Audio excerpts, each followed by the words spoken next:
So have you ever bought a new fancy device, let's say a new game console or even a new computer, and then left stumped on which cable you should use for the video output? Thinking, should I use a HDMI cable or should I stay with my old handy AV cable? Or maybe I should scrap up some more cash to get one of them fancy premium HDMI cables. Maybe my S cable perhaps? Then again, I've also been neglecting my DVI and VGA cables lately. Okay, so by now you are wondering what all these cables are, whether it matters which one you use, and foremost, why do you even care? All this and more will be discussed in this video. But first, roll the new intro.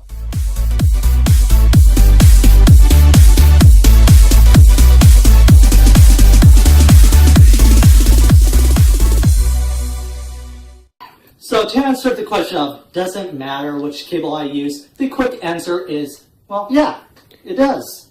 The longer answer is, well, you're not gonna like it, but it depends. Yes, it matters, but it also depends at the same time. With practically anything with technology, things are circumstantial. For an example, if you have a computer monitor that only displays 480p, it doesn't matter if you use a cable that can send out a 480p signal or a cable that can send out a 1080p signal. You would be bottlenecked by your computer monitor. But if you have a 1080p monitor, then there would be a big difference to which one you use. So in short, yes, it does matter, but it depends on the capabilities of the hardware you're using. Now, on to what these cables are. For the sake of not having an hour-long video, I will go through the entire history of each cable. Mainly just what it can output compared to each other. First up are the AV and S cables, with the yellow one right here carrying the video signal. I'm going to be blunt here. Out of these two, the S cable is the better one. Even though they still output the same resolution of either 480i or 576i depending on which country you live in, the way the video signal is carried is very different. Where the AV cable carries both color and brightness through one wire, the S cable uses two separate wires to carry the color and brightness signals. By using a dedicated wire for each one, it allows for the color and brightness signals to use more bandwidth, giving a higher overall picture quality. Wow, I wish that my research into this was as fast as my explanation ended up being. Now, to move on to discussing the difference between an HDMI cable and a premium HDMI cable. Now, this should be pretty simple, right? HDMI is for 1080p, while premium HDMI supports 4K, right? Wrong. They both can support 4K. With HDMI 1.4, you can display 4K around 24 to 30 frames per second. With HDMI 2.0, you can display 4K around 50 to 60 frames per second. So what are premium HDMI cables then?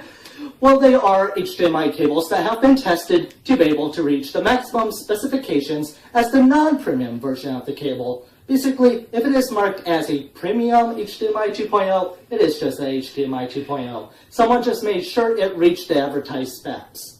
Kind of difficult now to justify spending the extra cash for the premium, isn't it? Now moving on to VGA and DVI cables. This actually took me quite some time to research. Even though I grew up during the time that DVI cables were all the rage, I didn't know what they were, and quite frankly, I just didn't care.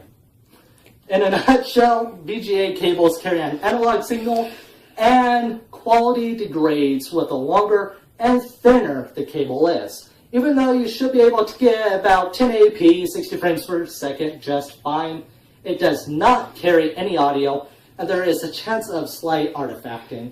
DVI, on the other hand, is a bit more complex. There are DVI-I and DVI-D. The DVI-I carries both a digital signal as well as an analog signal, while DVI-D only carries a digital signal. So if you have a DVI to VGA adapter, the DVI-I will allow you to send a signal to older CRT displays.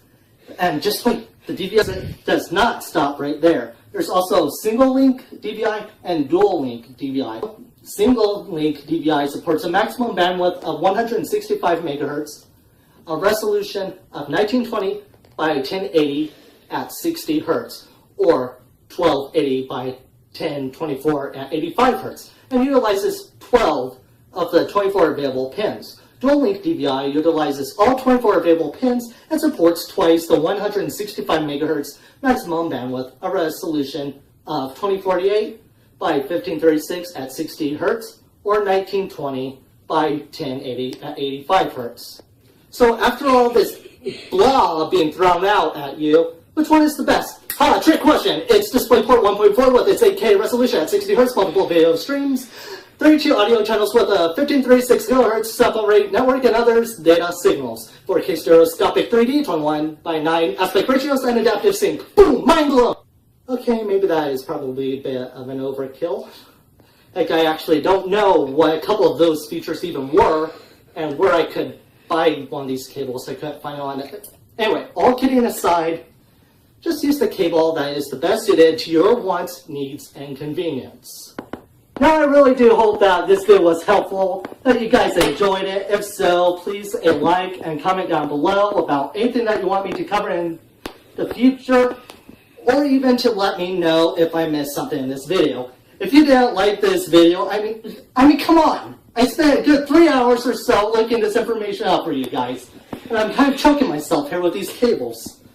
They're not good for necklaces. Do not use video cables as necklaces. Bad idea. Anyways, if you didn't like it, okay, fine, go ahead, leave a dislike. If you know someone who could benefit from this video, perhaps, go ahead and share it to them. Save those poor lost souls. And as always, I hope to see you all again in the next video.